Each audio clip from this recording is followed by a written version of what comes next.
It's 2022. Can you believe it? Well, new year, new goals.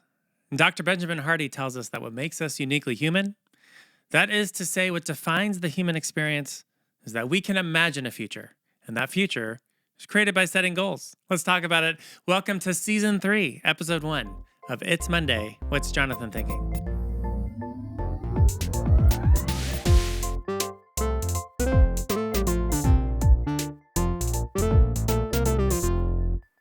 Welcome back to a new season of It's Monday. What's Jonathan thinking? New season, and I hope you noticed the new soundtrack and new intro thanks to Maddie Goldstein over at DrewVox Studios. Maddie is a graduating senior from high school this year and will be going full tilt on her dreams of providing stunning audio and visual services to her clients after she graduates. So quick shout out and a nod that we are wishing you, Maddie, all the best of success as you try your hand at entrepreneurship and pursuing your dreams. Okay, let's turn this conversation into a discussion about goal setting. According to Ralph Waldo Emerson, the moment you make a decision, the universe will conspire to make it happen.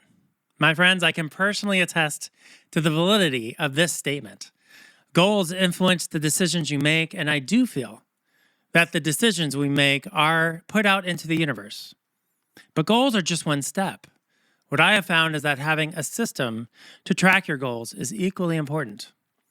I think I've mentioned before that my wife and I once pursued an Advocare business. And although that business was ultimately not successful, we did learn a lot about the value of having a daily method of operations. The daily method of operations, or DMO for short, is a series of actions that you run through every day. It's based on the notion that success is not luck.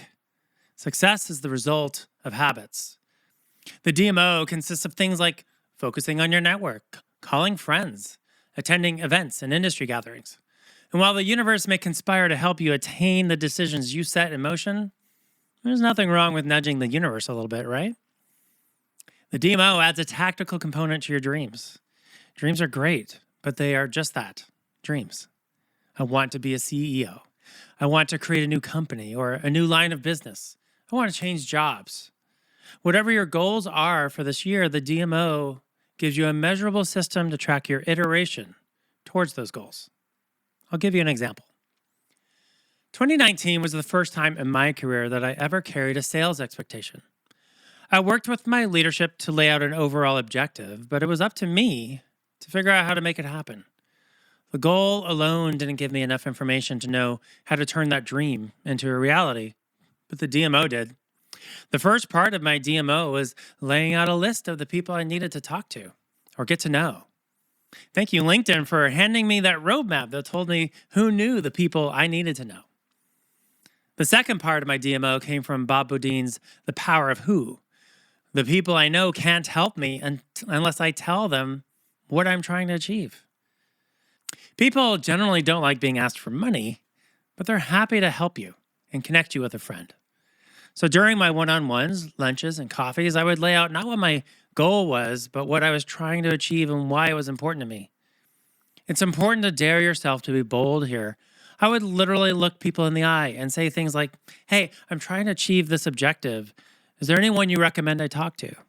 Or, hey, we're trying to grow our experience in XYZ. Do you know anyone who's needing help in that area? Being bold put out into the universe those decisions that Ralph Waldo Emerson was talking about. Next, fortunes in the follow-up. It's great that you had that lunch, but follow up a few days later and say, hey, friend, did you have a chance to think through who I should talk to? This keeps your network an active participant in helping you achieve your goals. Finally, put your own energy out into the universe by helping somebody else. I learned this from listening to LinkedIn's founder, Reid Hoffman. He will often say he always enjoyed helping people. I love the message in this. If you want the universe to conspire to help you, start by conspiring to help somebody else. Acts of loving kindness seem to have the same boomerang effect that gratitude does. For each of these lunches and coffees and dinners that I mentioned before, I would always end with, hey, is there anything I can do to help you?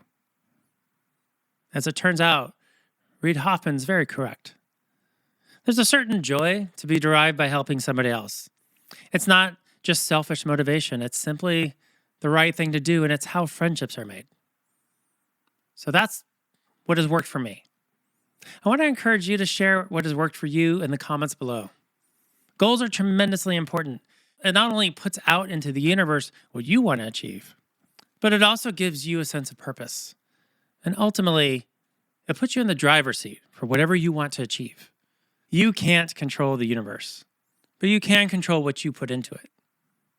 So it's 2022. What are you going to do to make this year stand out? What are you going to do differently to make this year even better than 2021? Let's quick recap. Number 1, establish your goals. Number 2, create a system for tracking them.